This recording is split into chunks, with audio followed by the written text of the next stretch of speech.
Merkel must go, they chant. The refugees may see the German Chancellor as their saviour, but these people do not. To them, she is Mother Teresa. People's traitor, they shout. This is the backlash against Germany's generous refugee policy. These are the dissenters, and their numbers are swelling. Die Islamisierung. Islamization, that's the threat, Andreas tells me. I've got nothing against people fleeing war, but everyone is coming here. Germany will take in more than 1 million refugees this year. It's a policy supported by all the major parties. Warum? Weil es darf keine Opposition geben, keine Alternative. Es darf keine Alternative geben zu den Parteien, die jetzt aktuell da sind.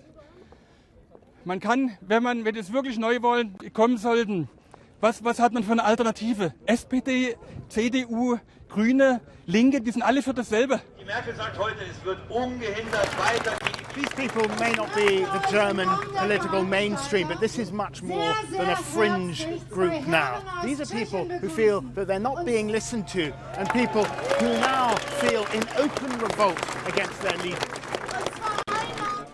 These protests attract families, middle-class professionals, the elderly.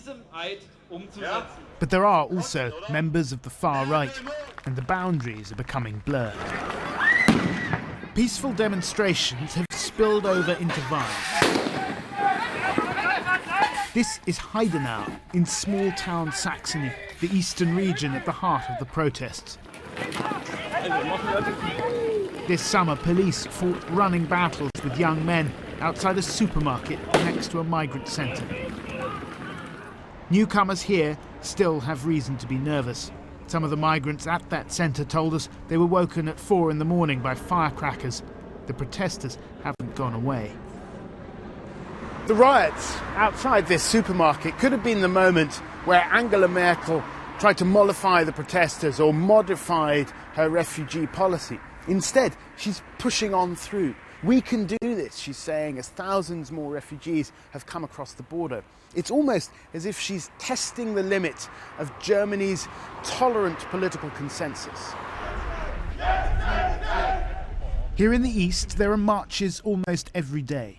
In Freital, a suburb of Dresden, anti-immigrant sentiment is bleeding into a more general sense of alienation. We don't want a civil war, this poster reads. This is a movement of the disaffected, who see the refugees as a challenge to their German identity. Oder die wollen Deutschland kaputt machen, mit Absicht kaputt machen. Unsere linke Regierung. Das Mischvolk. No, die wollen das Mischvolk, die wollen, wie Sie schon sagen, ich kann es Ihnen nicht sagen. What is Mischvolk? What does that mean?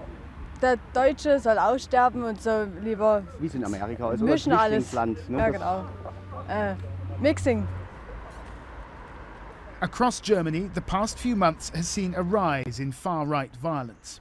That rise has been most marked here in Dresden, where police have been struggling to cope with an increase in extremist activity. The security services told us they disrupted a plot earlier this year by a group calling itself the Old School Society to attack mosques and asylum seekers' homes. They were real Nazi racists. They said that Muslims and people from other countries don't belong here. Let's get rid of them, and let's do that with violent means. The chief of internal intelligence for the Saxony region told me that the far right is poised to take advantage of the refugee crisis. What they're able to is alienating more and more people from the democratic process, and democracy without Democrats can't work. And this subject, especially the fear of those many people seeking refuge in Germany right now, is the subject the right-wing extremists have waited for. It's not easy to persuade right-wing extremists to talk openly on camera. We spent some time in a bar in a Dresden suburb, a place frequented by people on the far right. There are strict laws in Germany against promoting Nazi ideology, so people choose their words carefully.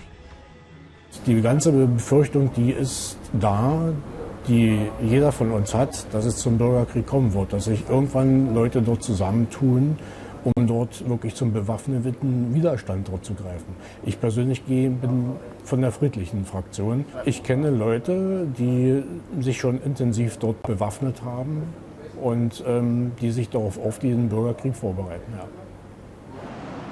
The refugee crisis and the sense of injustice among some Germans presents an opportunity to the far right to reopen older wounds, to revisit the past, including the issue of Germany's post-war borders and territory that is now in Poland. Zum Beispiel, dass Schlesien besetzt ist, ja, dass Ostpreußen besetzt ist und dann Schritt für Schritt müsste dort irgendwie Pläne dort ausgearbeitet werden, um wirklich dort aus Unrecht wieder Recht zu machen. Friedlich und zivilisiert. To be clear, most recent arrivals say they've been welcomed with open arms. Last weekend, Saxony alone took in 2,000 refugees. That's half as many as Britain says it'll accept in a whole year. Saxony's intelligence chief says his job would be easier if other European countries, including Britain, also took in more. Well, I think for many Germans, the feeling that we take more than it's our share is very strong. So I think from a sense of fair play, a very British concept, it would help.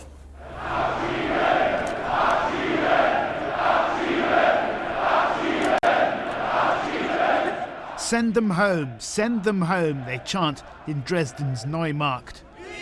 They've been gathering every Monday for a year now. All of this began before the arrival of hundreds of thousands of refugees.